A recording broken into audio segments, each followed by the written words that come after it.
Sebuah bot nelayan tempatan kelas C2 berjaya ditahan Maritim Negeri Kelantan kerana melanggar syarat lesen dalam operasi penguatkuasaan berhampiran Muara Tok Bali semalam.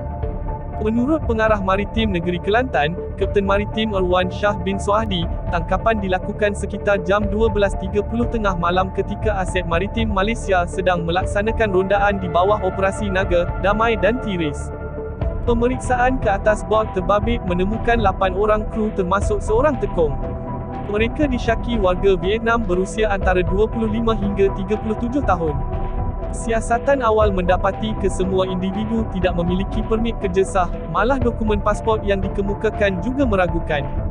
Kesalahan ini bukan sahaja melanggar Akta Perikanan 198.5 kerana beroperasi tanpa permit kerja, tetapi turut menyalahi Akta Imigresen 1959/63 apabila kru gagal menunjukkan dokumen pas lawatan kerja sementara.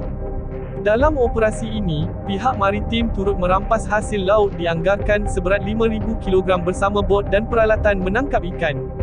Kesemua rampasan serta kru telah dibawa ke Jeti Maritim Negeri Kelantan untuk siasatan lanjut.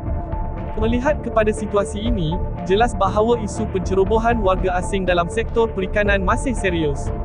Ia bukan sahaja menyalahi undang-undang, malah memberi kesan kepada nelayan tempatan yang bergantung hidup pada sumber laut.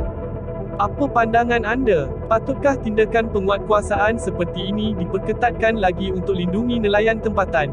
Kongsikan pendapat anda di ruangan komen. Untuk lebih banyak laporan berita terkini, jangan lupa tekan butang langgan dan aktifkan loceng notifikasi.